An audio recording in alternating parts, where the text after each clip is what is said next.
Assalamualaikum warahmatullahi wabarakatuh. Bertemu lagi dengan pelajaran biologi di kelas 2 semester 1. Nah, di pertemuan pertama kali ini kita akan membahas struktur dan fungsi sel.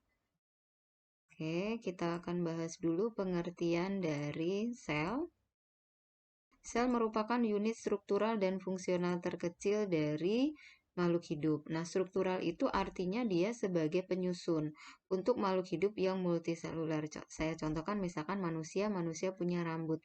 Kalau kita lihat satu helai rambut, nah satu helai rambut itu kan nggak mungkin hanya terdiri dari satu sel, pasti terdiri dari banyak sel. Dan rambut kita itu terdiri dari ribuan helai gitu ya, nggak cuman satu helai. Berarti ada berapa banyak sel sebagai penyusunnya gitu ya. Kemudian fungsional. Nah, fungsional itu artinya setiap sel itu bisa menjalankan fungsi kehidupan. Misalkan kita punya sel hati, dia akan menjalankan fungsinya. Kemudian sel paru-paru, sel jantung, sel darah, dia akan menjalankan fungsinya masing-masing. Kemudian sel itu dibagi menjadi dua, yaitu sel prokariotik dan eukariotik. Nah, sel prokariotik itu artinya adalah sel yang tidak mempunyai membran inti atau dia tidak mempunyai sistem endomembran atau double membran, artinya hanya satu membran saja. Nah, apa artinya dia tidak mempunyai membran inti? Bagian utama dari inti sel itu adalah DNA. Jadi DNA-nya itu tidak dilindungi oleh membran, dia menjadi bagian dari sitoplasma. Nah, contoh sel prokariotik itu adalah sel bakteri. Kemudian sel eukariotik itu adalah sel yang mempunyai membran inti dan dia juga mempunyai sistem endomembran atau double membran. Nah, contohnya itu pada retikulum endoplasma. Jadi ada membran luar dan ada membran dalam, gitu ya. Kemudian contohnya itu pada sel hewan, sel tumbuhan, juga sel jamur. Kita lihat di sini. Nah, ini adalah inti sel, kemudian ada bagian membran sel yang melindunginya. Jadi dia tidak menjadi bagian dari sitoplasma atau tidak bercampur dengan sitoplasma. Oke, kita lanjutkan. Nah, kita bahas dulu adalah sejarah tentang penemuan sel.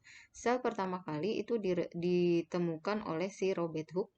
Nah, Robert Hooke itu melakukan pengamatan pada sayatan gabus. Jadi gabus disayat kemudian dilihat di mikroskop. Ternyata setelah dilihat ada ruang-ruang kecil di situ. Nah, ruang-ruang kecil itu dibatasi oleh dinding yang kemudian disebut sebagai sel. Sehingga Robert Hooke itu adalah sebagai orang pertama yang menyebut tentang sel. Kemudian Robert Brown itu melakukan suatu penelitian, kemudian dia mengambil suatu kesimpulan bahwa sel merupakan suatu ruangan kecil yang dibatasi oleh membran dan di dalamnya terdapat cairan atau protoplasma. Jadi dia menemukan cairan di dalam sel. Kemudian Felix Durjadin menyatakan bahwa cairan di dalam sel itu merupakan bagian terpenting. Jadi di cairan itu ada zat-zat yang menjadi bagian penting daripada sel. Kemudian Matthias Claydon menyatakan bahwa semua jaringan tumbuhan terdiri dari atas sel-sel atau menjadi bagian dari struktural dari tumbuhan. Kemudian Theodor Swan menyatakan bahwa semua organisme tersusun atas sel atau menjadi kesatuan struktural dari makhluk hidup. Hampir sama antara Matthias dan Theodor ya.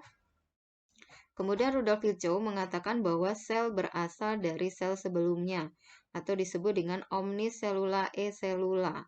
Ya, dia menyatakan bahwa sel itu bisa memperbanyak diri atau membelah diri atau melakukan proses reproduksi. Yang selanjutnya adalah Max Schulz. Ya, dia menyatakan bahwa protoplasma merupakan dasar dari kehidupan. Sel merupakan unit fungsional terkecil dari makhluk hidup.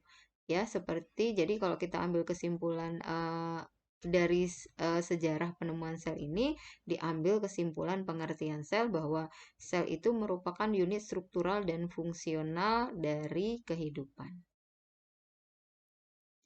Nah, sekarang kita akan membahas tentang struktur sel. Nah, struktur sel ini utamanya yang dibahas adalah sel hewan dan sel tumbuhan.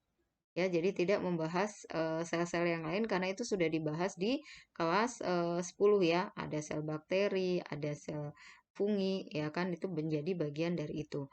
Nah, sel tumbuhan dan sel hewan, kita bahas strukturnya berarti ada bagian yang ada di kedua-duanya, baik di sel hewan maupun sel tumbuhan, ada yang hanya di salah satunya saja. Misalkan, salah satu contohnya ya, yang ada di bagian tumbuhan saja, itu misalkan ada dinding sel, ada vakuola, ada kloroplas, itu hanya ada di tumbuhan saja. Sementara yang ada di hewan saja, ada lisosom dan juga ada sentriol, itu hanya ada di hewan saja. Sementara yang ada di kedua-duanya, misalkan, oh membran ada di kedua-duanya, sitoplasma ada di kedua-duanya, kemudian seperti mitokondria itu ada di kedua-duanya. Sehingga kita bisa melihat perbedaan sel hewan dan sel tumbuhan.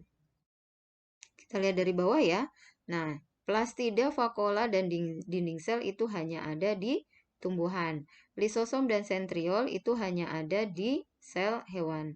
Kemudian kita lihat dari bentuknya. Bentuknya itu kalau sel tumbuhan itu dia tetap, sel hewan itu tidak tetap. Kenapa?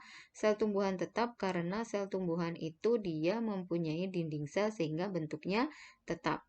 Kemudian ukuran dari sel tumbuhan itu lebih besar, kemudian ukuran dari sel hewan itu dia lebih kecil. Selanjutnya kita akan membahas bagian atau struktur dari sel, terutama di sini yang dibahas duluan adalah yang ada di kedua bagian. Yang pertama adalah membran sel. Membran itu merupakan bagian yang berbatasan dengan lingkungan paling luar untuk sel hewan. Nah, karena di sel tumbuhan itu ada dinding sel. Kemudian membran, baik itu membran sel tumbuhan maupun sel hewan, dia mempunyai bagian lemak dan juga protein. Nah, bagian lemak itu ada dua jenis lagi, yaitu fosfolipid dan glikolipid. Artinya lemak yang berikatan dengan fosfat dan lemak yang berikatan dengan glukosa atau karbohidrat. Kita lihat fosfolipid di sini menjadi bagian utama dari membran. Ini bagian yang merah dan yang kuning, itu merah itu adalah fosfat, lipidnya yang kuning. Nah, lihat ya bagiannya ya, itu banyak sekali. Nah, itu adalah fosfolipid. Dia ada dua bagian sehingga disebut dengan bilayer. Kemudian glikolipid, glikolipid itu tidak banyak ya, jadi lipid yang berikatan dengan glukosa. Oke. Kemudian protein. Nah, protein itu ada dua bagian, yaitu protein integral dan protein perifer. Integral itu artinya protein besar yang dia dari lapisan luar sampai lapisan dalam. Kemudian protein perifer itu hanya ada di bagian tepi, baik dia tepi luar maupun dia tepi dalam. Kemudian membran sel itu berfungsi sebagai pelindung dan juga mengatur keluar masuknya zat-zat baik dia yang mau masuk maupun yang mau keluar atau disebut dengan transport membran yang akan kita bahas di pertemuan selanjutnya. Kemudian membran sel itu bersifat semi permeable, artinya tidak semua zat itu bisa keluar masuk dengan sembarangan. Ya, hanya zat-zat yang mikro saja yang bisa keluar masuk melewati dari membran. Nah, contohnya misalkan ion, asam amino, glukosa itu dia bisa melewati membran. Sementara zat-zat yang lainnya itu dia akan punya cara-cara tertentu untuk bisa masuk maupun keluar.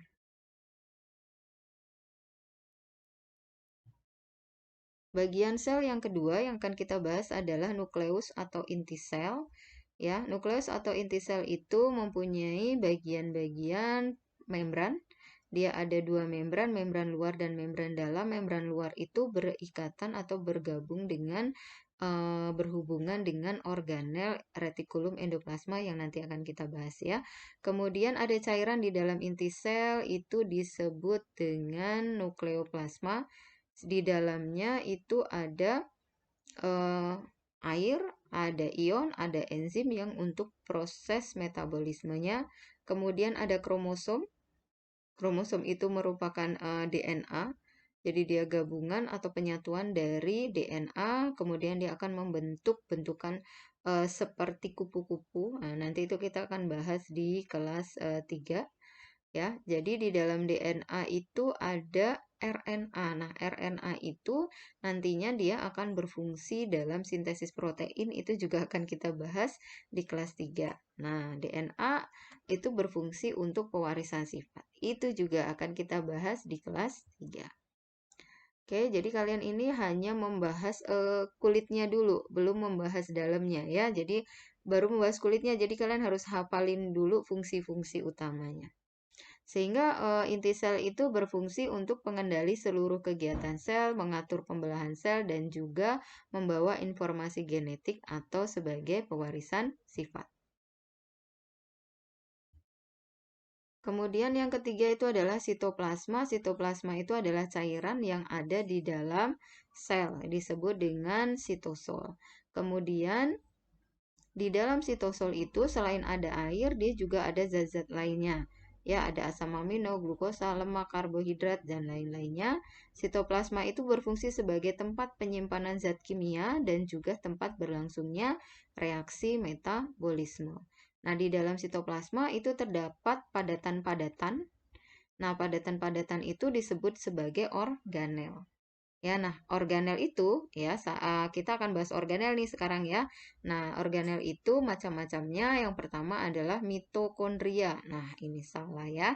Jadi mitokondria pakai D ya. Nah, mitokondria itu bentuknya seperti butiran atau benang-benang, kemudian terdiri dari dua bagian, yaitu bagian cairan yang disebut dengan matriks dan bagian membrannya. Nah, lihat di sini ya. Jadi membrannya itu ada dua, membran luar dan membran dalam. Nah, membran dalamnya itu dia membentuk lekukan-lekukan. Nah, lekukan-lekukan itu disebut dengan krista.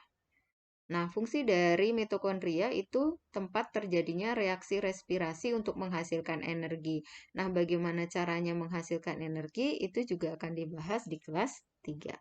Jadi kalian tahu dulu, oh ada mitokondria yang fungsinya untuk menghasilkan energi. Kemudian yang selanjutnya ya dari organel itu adalah ribosom. Ribosom itu kalau di dalam sel dia kelihatannya cuman bulatan kecil saja. Cuman kalau dia diperbesar lagi dia bentuknya seperti ini. Ya. Nah, ini terdiri dari RNA dan juga protein. Nah, si ribosom ini fungsinya adalah untuk sintesis protein. Lagi-lagi dibahasnya di kelas 3. Kemudian retikulum endoplasma. Nah, retikulum endoplasma itu dia berupa saluran seperti ini. Jadi dia nempel di inti sel. Ya, nah ada dua bagian yaitu RE halus dan RE kasar. Nah, RE halus berarti tidak ada ribosomnya, RE kasar ada ribosomnya. Nah, fungsi dari retikulum endoplasma itu sebagai transport atau memindahkan materi atau zat baik itu keluar sel ya kan atau ke dalam sel atau ke dalam sitoplasma atau ke bagian organel badan Golgi atau organel lainnya. Bisa juga berfungsi untuk detoksifikasi atau menetralkan racun dan juga bisa berfungsi untuk mengubah zat menjadi lemak atau kolesterol. Yang selanjutnya adalah badan Golgi atau kalau di tumbuhan itu disebutnya adalah diktiosom. Nah, kita lihat bentuknya. Nah, bentuknya seperti ini. Jadi dia kalau ini seperti ujung-ujungnya kayak ada mangkok-mangkoknya gitu ya, susunan daripada mangkok.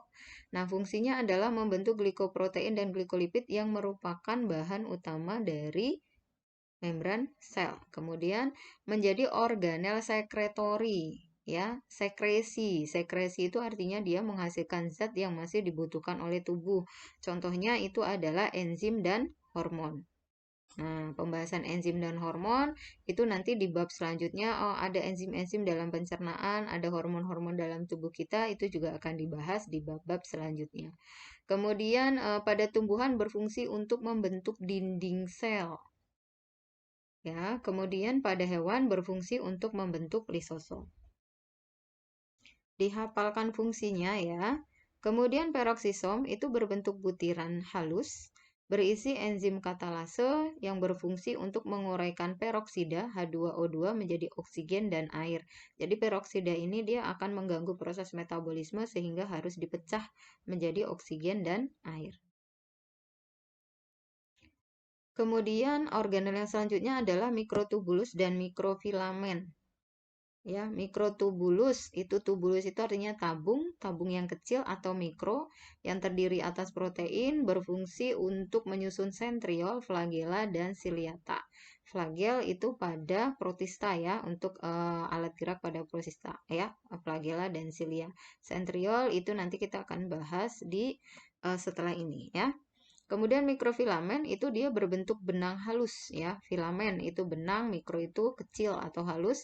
Dia tipis memanjang, dia berfungsi terdiri atas aktin dan miosin. Jadi karena aktin dan miosin itu nanti akan kita bahas di sistem gerak merupakan bagian utama dari otot ya. Kemudian pada amuba dia juga berperan untuk membentuk kaki semu. Kemudian kita akan bahas organel yang ada di tumbuhan. Yang pertama adalah dinding sel. Dinding sel tersusun atas selulosa, hemoselulosa, pektin, lignin yang berfungsi sebagai pelindung dan juga mengeraskan sel atau membentuk sel. Nah, di dalam dinding sel itu terdapat pori-pori atau lubang yang disebut dengan noktah.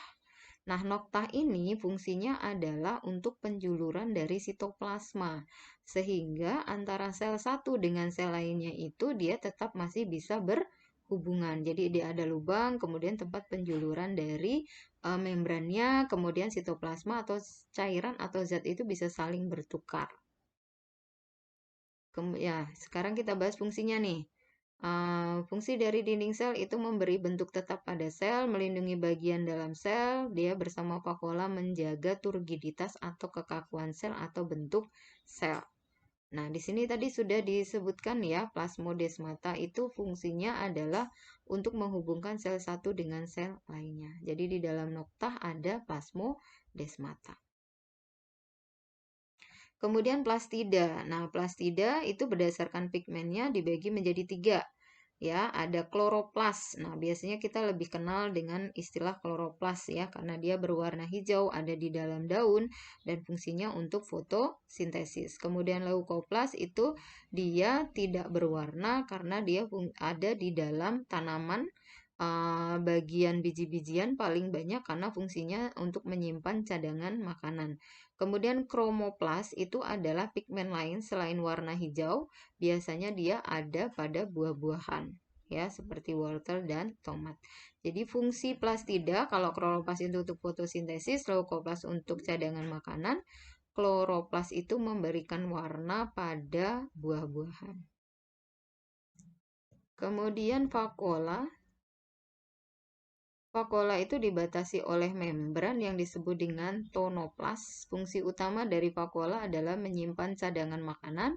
Selain itu dia juga bisa menyimpan pigmen, menyimpan minyak atsiri. Minyak atsiri itu biasanya dia punya aroma khusus. Ya, misalkan kayak jeruk, dia punya aroma khusus jeruk. Kemudian kopi ya, teh. Nah, itu khusus biasanya minyak atsiri itu untuk memberikan bau khas gitu ya. Kemudian tempat menyimpan metabolit sekunder seperti getah. Nah, yang paling kalian kenal adalah getah misalkan ya.